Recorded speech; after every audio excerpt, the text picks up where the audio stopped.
iniiwan, di pinababayaan. Siya'y may laan sa ating mga kailangan. Di siya nagkulang magpakailanman pa. Tayo'y pinagpala.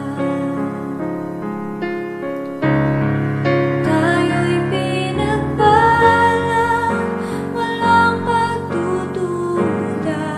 Ang Diyos ay mabuti sa bawat isa. Hindi mabibilang kanyang kabutihan.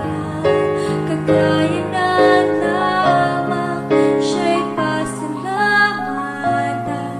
Tayo ay mapuri sa Diyos na